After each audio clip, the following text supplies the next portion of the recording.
It's week 6 of the Texas high school football season with big games in every corner of the state. These are the picks.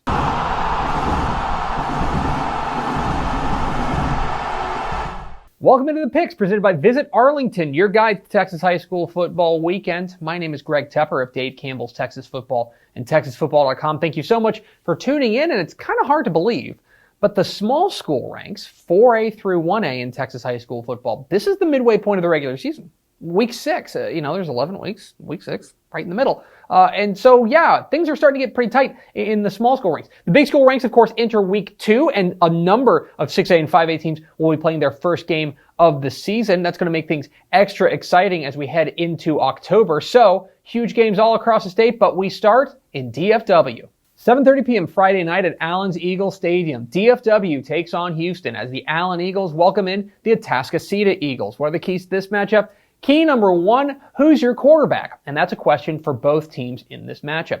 For Allen, 5 different players threw passes in their season opening win over Plano East, but it figures to come back to 2 guys who are competing for the job. Will it be the transfer Jake Wolf or the transfer General Booty doing the signal calling for the Eagles? And both look pretty sharp in their game over Plano East. On the other side, Atascocita must replace star quarterback Bryce Matthews, who is off to the college ranks, and they feel like they've got a good guy to take the snaps here in Gavin Sessions, but this will be his first start of his career. So, with 2 teams with a quarterback position in flux, who steps up big? Key number 2, Atascocita's offensive line against Allen's defensive line. And this is going to be one of those take your eye off the ball type games where a lot of the game will be won and lost in the trenches. Atascocita's got a terrific offensive line led by superstar prospect Cameron Dewberry at the tackle spot. This is a guy that every recruiter in the nation wants on his side.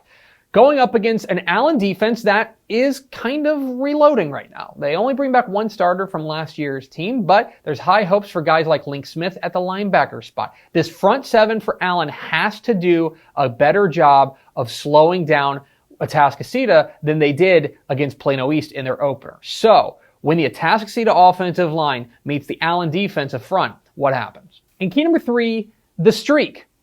Allen has never lost at Allen's Eagle Stadium. They're 48-0. Never lost a game there.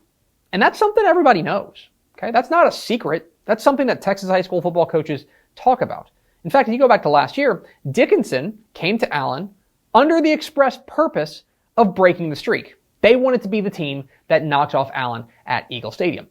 But Allen's also 48-0 at Eagle Stadium for a reason, which is that they're exceptionally hard to beat when they're on home footing. So, can Atascocita do what nobody else has done and break the streak? Who am I picking?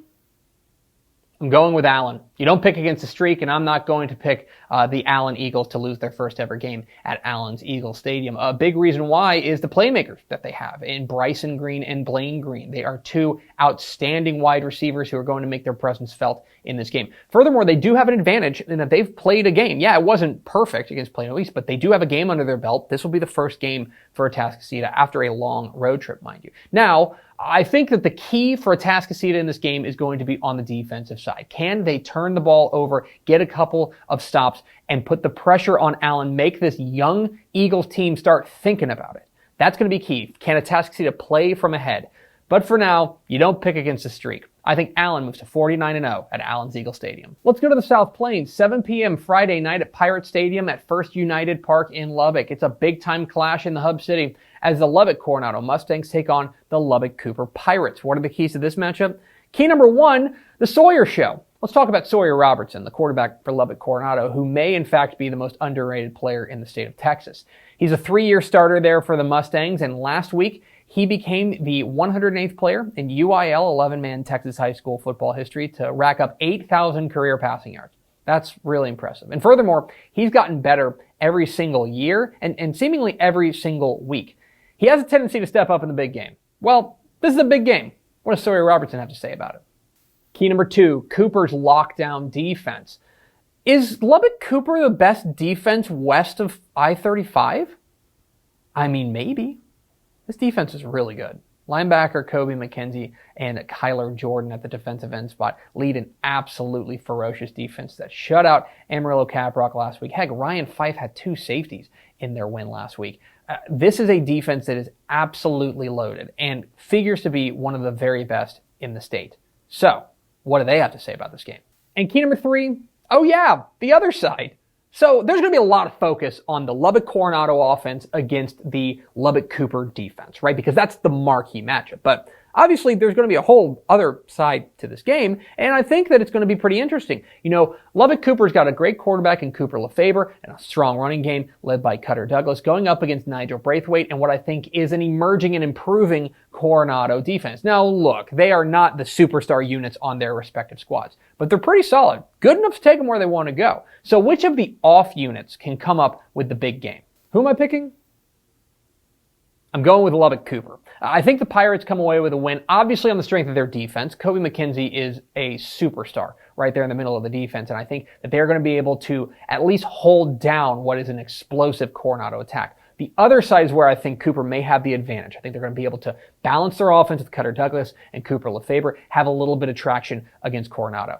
Obviously, Sawyer Robertson is entirely capable of taking over this game, and that would not be a surprise at all. But I think this game is very close coming down to the wire, but I think Cooper comes up with one extra stop. Give me the Pirates. 7:30 p.m. Friday night at Bearcat Stadium in Aledo. It's a 5A clash between the Aledo Bearcats and the Frisco Lone Star Rangers, and two teams that had very different experiences in their season opener. For Aledo, they ran away from Weatherford, and that's not necessarily surprising. They looked fantastic. JoJo Earl is a superstar. It sounds like they've moved DeMarco Roberts, their outstanding cornerback, to the running back spot. That seems like a pretty strong choice. And they are working in a sophomore quarterback in Brant Hayden. What he does down the road figures to be a big factor for the Bearcats' title hopes. Going up against Lone Star, which didn't have an awesome time in week 1. They lost to North Forney. Now, I think that North Forney's a pretty good team, and I think that we probably shouldn't necessarily bury the Rangers after one game, but they got to get this running game and this defense going around quarterback Garrett Rangel. Can they do that? Going to Aledo is a tall task, even when you're clicking on all cylinders. I think Aledo moves 2-0. 7 o'clock Friday night at C.H. Collins Stadium in Denton. Denton ISD supremacy will be crowned as the Denton Ryan Raiders take on the Denton Geyer Wildcats. Believe it or not, this is the first time in 5 years that these two teams have played, and we are in for a fantastic strength-on-strength matchup. Anybody who saw what Denton Ryan did in their opener against Arlington Martin had to come away impressed by their defense, led by Ty Marsh and, of course, Jatavian Sanders, who was a freak show on both sides of the ball. Going up against Denton Geyer, who, of course, ran to a state championship game last year, now under new coach Rodney Webb, and he does have quarterback Eli Stowers back. You remember he was injured in the title game last year. He is back, apparently healthy, and cooking again. They've got an outstanding team surrounding him as well. My question is going to be on the other side. What happens when the Denton Geyer defense goes up against what I think is emerging as a pretty strong and at least dynamic Ryan attack? That's where I think the Raiders have a small advantage. I think this game's really fun and could get very heated, but I think Ryan moves to 2-0. And 7:30 p.m. Friday night at Hawk Stadium in Texarkana. How about number 1 versus number 2 in 4A Division II as the Carthage Bulldogs visit the Pleasant Grove Hawks? This, of course, is a matchup of the defending 4A state champs here, Carthage in Division I and Pleasant Grove in Division II. And look, there's a fair chance this is the first of 2 meetings. You know, they could meet in a state championship game, especially if they're number 1 and number 2.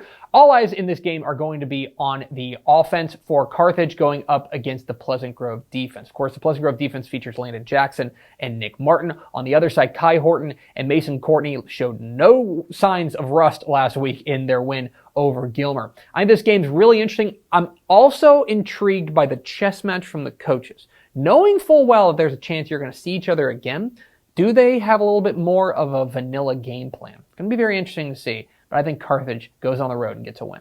But those are far from the only big games. In week 6 of the Texas high school football season, let's get to the lightning round.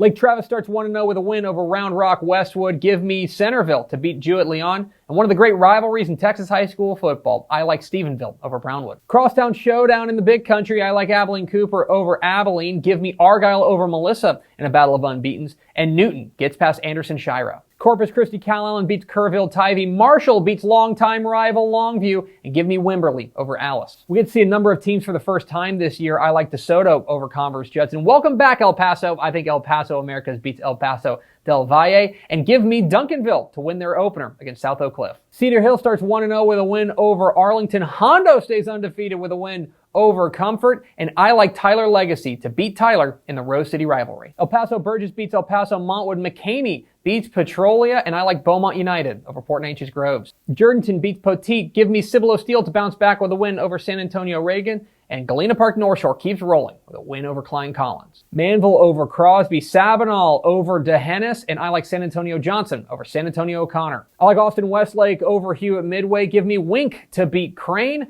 And in the Battle of the Bell, I like Cameron Yo over Rockdale. Huge game in the Panhandle. I like Canadian just barely over Spearman. Give me Hallettsville over Jim Ned. And Wichita Falls Hershey beats Lake Worth. I'm taking Gunner over Bells. Give me Lubbock Monterey over Abilene Wiley. And San Antonio Madison beats Smithson Valley. I'm going with San Antonio Brandeis over San Antonio Harlan. Hamlin beats Windthorst in a battle of unbeatens. And Joaquin stays hot with a win over Garrison. Two big-time matchups in the Houston area. I like Shadow Creek over Bridgeland. And give me Spring Westfield over Fort Bend Hightower. Vega beats Clarendon in our six-man game of the week. I think Lamesa Klondike stays perfect with a win over Whit Harrell. And those are the picks. What am I wrong about? Which games did I leave out? Leave comments down below. Don't forget to hit that subscribe button.